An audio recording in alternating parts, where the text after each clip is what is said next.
gravity. They didn't find DK. The other 16 teams f***ed it up. Did anybody watch him? Would you believe me if the two best rookies in the NBA this season were drafted 16th and 17th?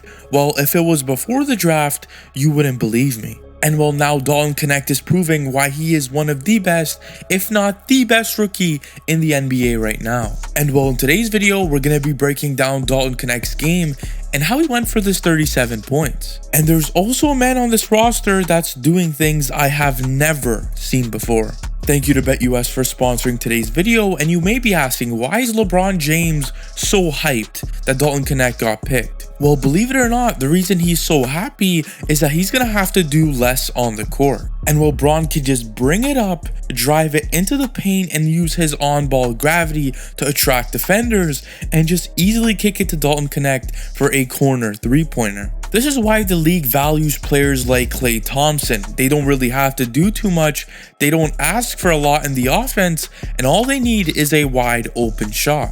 And that's Dalton Knecht for you. And JJ Redick loves running a lot of post-up actions with Anthony Davis, and when that doesn't work and he gets double teamed, well, you could just swing it out to the wing and find the corner man again for a wide open three-pointer. Well, it's all because of the schemes that are set in place for him specifically.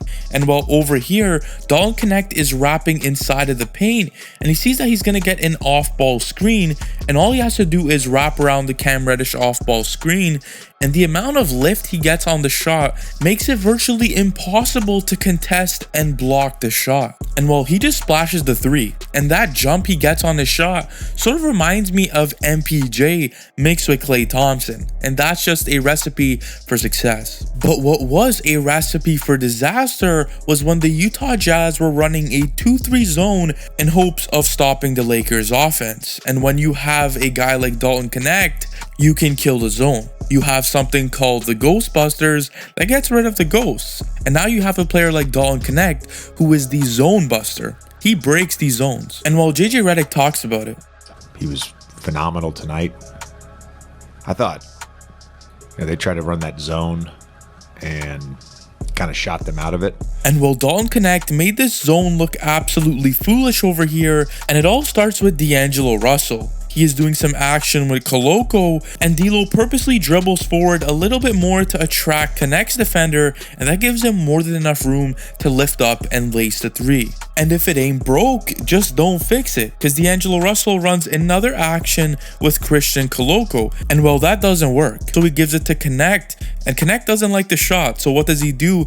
Give it back to D'Angelo Russell, reset the possession a little bit, and well, his defender sags off for 1 second, and that's the only second that Knecht needs to lace the three-pointer and knock it down. But there's also another play that breaks down the zone, and this one has to do with Dalton Knecht bringing the ball up and doing a handoff to confuse both defenders and get more than enough room to pull the three-pointer. Instead of him spotting up now, Dalton Knecht was more involved in the offense there, and while the Jazz defenders were so lost, they didn't know what to do. And while the Utah Jazz coach was so angry that his players let Dalton Knecht score 37 points. But before we talk about that, shout out to BetUS, because as you guys may know, the Lakers are 2-0 in the in-season tournament, and while the Lakers' odds to win the in-season tournament are absolutely absurd. So I'm going to go ahead and put 50 on it, and if you guys want to do the same, BetUS is offering a 150% bonus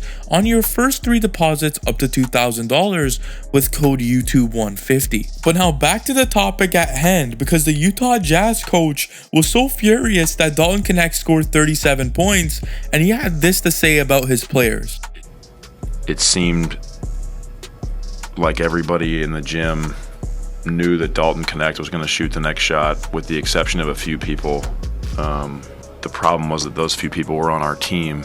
The coach was talking about how the Utah Jazz players weren't even playing defense. And well, I sort of disagree, because they did run the zone, they tried everything, but when a player is shooting like that, there's nothing you could really do. And well, instead of blaming your players, maybe make adjustments next time and don't run that same 2-3 zone for like 5-6 straight possessions. But there's also one player on this team that is doing something I have never seen before, and it's LeBron James. There were multiple games where he was getting triple doubles. And while in this game against the Jazz, he had a double-double and continuously kept everyone involved in this game. And his give and go game with Anthony Davis is absolutely elite. When he's bringing the ball up, he acts like he's going to go into a jump shot and mid-air dumps it off to Anthony Davis, and AD does the give and go with LeBron to get him a crazy layup.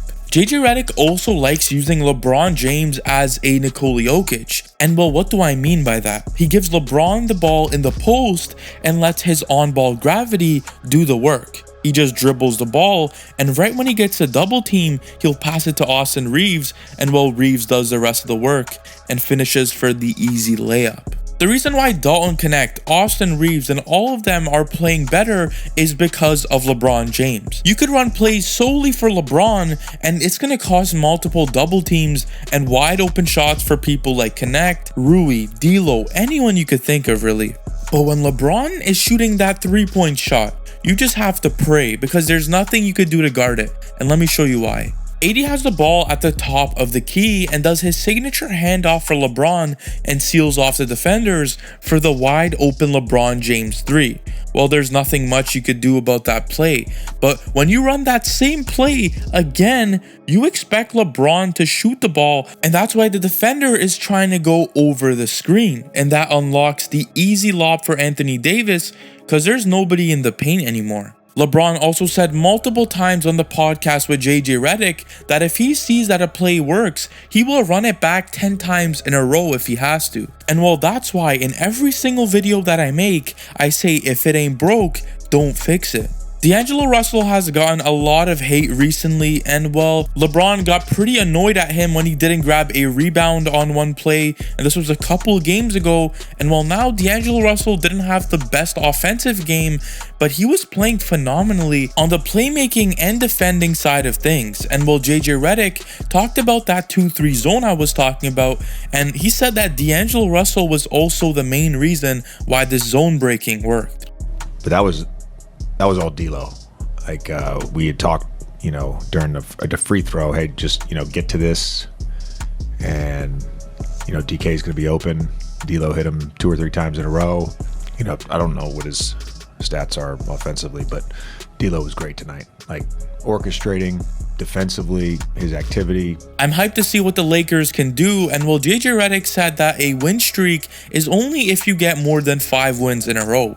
And well, they're on their 6th straight win, so it's officially safe to say they are on a dominant win streak, and I'm ready to see what this team could do. If you guys could do me a favor, is hit that subscribe. We are almost at 20K, and that is absolutely insane. Hit that like too, it gets the video out to many more people. Thank you legends for watching, and thank you to BetUS for sponsoring today's video.